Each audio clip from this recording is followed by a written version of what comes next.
Avez-vous déjà imaginé la situation suivante? Le Padre Pio, professeur de vos enfants. Quand on voit certains professeurs d'aujourd'hui, professeurs idéologues, de tout poil d'ailleurs, on se rend compte combien on est tombé bas et combien peuvent souffrir des enfants psychologiquement maltraités par leurs enseignants quand ce n'est pas pour leur enseigner des théories contre nature. Aujourd'hui, nous sommes comme une petite souris qui regarde par un trou dans le bas d'une porte et nous allons regarder le Padre Pio en tant qu'enseignant, mais saint à la fois. Et cela change tout. Chers amis fidèles du Padre Pio, bonjour.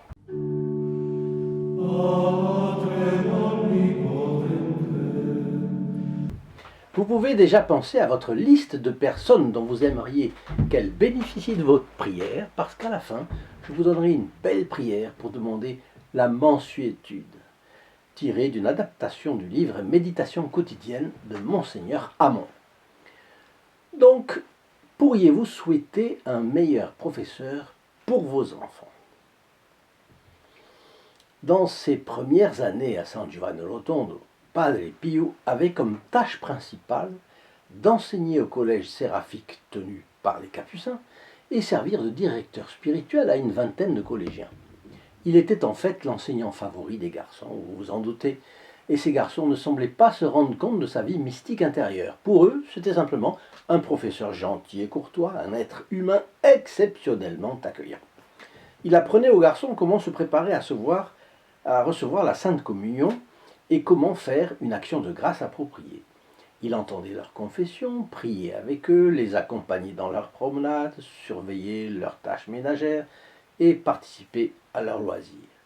Le père Aurelio di Lorio de Sant'Elia Pianisi a été élève du Padre Pio de 1916 à 1918, alors qu'il avait 12, 13 et 14 ans. Et plus tard, il se rappelle que le Padre Pio n'était pas le meilleur professeur du monde. Il avait une façon simple, archi simple d'enseigner. Il était professeur d'histoire et de grammaire, mais connaissait très peu de la première et rien de la seconde. Voilà. Et ces cours ne duraient pas plus de 20 minutes, sans plan préalable. Il n'était pas strict, même lors du passage des examens. Il laissait les garçons faire ce qu'ils voulaient. Mais le père Aurelio se souvient qu'il y avait quelque chose de spécial chez ce frère, aux yeux rêveurs et au beau sourire. Il captivait tout le monde. Chez lui, il y avait quelque chose. Il y avait un charme, un mystère bon. Ce n'est que plus tard que les élèves, surtout ceux qui deviendront prêtres et capucins, en viendront à penser que c'était déjà un saint. Nous, les garçons, étions fascinés par lui à l'époque parce qu'il était très humain, parce qu'il nous comprenait. Il était très bon avec nous. Le secret de son charme était son humanité. Sa sainteté était son humanité. L'ancien élève, prêtre donc, capucin, se rappelle comment lui-même et ses camarades, tenaillés par la faim, se précipitaient la nuit dans la cuisine du couvent. Oui, parce qu'il faut savoir que San Giovanni Rotondo était très pauvre. Et donc les capucins n'avaient peut-être pas forcément beaucoup de choses à donner à leurs élèves. Le Padre Pio, ils l'ont su plus tard, était parfaitement au courant de ces allées et venues du dortoir à la cuisine. Et il ne disait rien. Et chaque fois que quelqu'un lui apportait des fruits et des sucreries, parce qu'il y avait des personnes, des amis, ou alors même peut-être un élève, je ne sais pas, le Padre Pio les distribuait aux garçons. Il y a eu un moment de ma vie, alors qu'il était au collège, entre 12, 13, 14 ans, où j'ai été désespéré, se souvient le Padre Aurelio.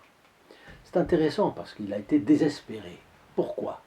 12, 13, 14 ans. Bon, on imagine, il a peut-être eu un problème spirituel.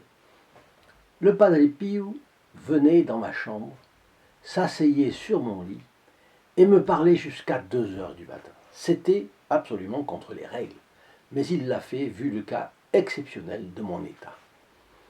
Donc il y avait les règles, et puis quand vraiment c'était la catastrophe, il faisait une entorse aux règles. Aujourd'hui, ce ne serait pas conseillé, vous savez bien. On remarque que, plus que d'enseigner les matières conventionnelles pour lesquelles il n'était pas l'homme idoine, ses supérieurs avaient compris qu'il était la personne idéale pour des générations fragiles qui avaient besoin de bonté. Et de son côté, le Padre Pio se consacrait à former de véritables âmes qui prient Dieu et désirent ardemment Jésus et Marie. Et voici un autre, Fioretti, qui est très intéressant, bien sûr. Le père, le Padre Aurelio, est devenu professeur à son tour. Et il s'est souvenu, plus tard donc, d'au moins un fait surnaturel extraordinaire. Un jour, il a réprimandé durement un des plus jeunes garçons. Un garçon qui peut-être avait 12, 11 ans. Bon. Au point que celui-ci a vacillé dans sa foi et a commencé à la remettre en question. Et cette nuit-là, le Padre Pio se réveille et voit dans sa chambre une terrible forme obscure, soufflant sur lui une haleine fétide. Les objets de la pièce commencent à tomber au sol, en série, comme ça.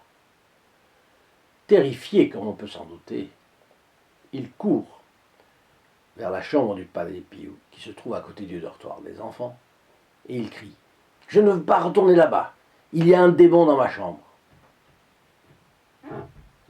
Le Padre Pio, pas inquiet pour dessous, lui sourit et lui dit « Retournez dans votre chambre. C'est une épreuve que Dieu vous a envoyée pour que vous deveniez meilleur. Vous avez eu tort de juger si durement votre jeune élève. » Il avait tout vu, le Padre Pio. Oui, dans votre chambre, c'était un démon. Et Dieu merci, vous n'avez pas vu son visage. Donc le Padre Pio a tout vu. La dureté du professeur vers l'enfant. L'enfant qui vacille dans sa foi. L'enfant qui remet sa foi en question. Et ensuite, Dieu qui envoie un coup de semonce dont le Padre Aurelio se rappellera toute sa vie, comme vous voyez. Et donc tout cela est tiré du livre Padre Pio, l'histoire définitive de Bernard Ruffin. Alors maintenant, la prière que je vais vous donner. Cette prière est très très jolie. Prière pour demander la mansuétude. Pendant plus de 2000 ans, Jésus n'a pas montré une seule fois qu'il était mécontent. Il l'a montré au temple, bien sûr. Vous avez transformé la maison de mon père dans une caverne de voleurs. Oui. Il l'a montré dans le déluge. Il l'a montré à plusieurs occasions. Dans la destruction du temple de Jérusalem. Oui. Mais depuis, non. Donc, Dieu n'a pas montré une seule fois, Jésus n'a pas montré une seule fois qu'il était mécontent. Aucun signe d'impatience, aucun signe de colère. Il pourrait punir les profanateurs, pourtant, les jeter en enfer. Les jeter en enfer, c'est vrai, un souffle de sa bouche suffit. Mais il préfère nous dire « Apprenez de moi, car je suis doux et humble de cœur. » Quelle admirable bonté! Quelle leçon pour moi! Quelle condamnation de mes mots durs et de mon manque de patience! Je ne supporte pas que les autres me contredisent, qu'ils aient des défauts et ne soient pas des anges.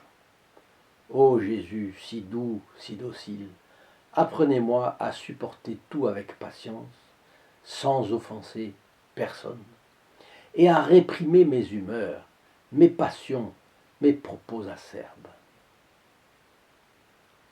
Chers amis fidèles du Padre Pio, je vous dis à demain et je vous laisse en compagnie du Padre Pio. Au revoir.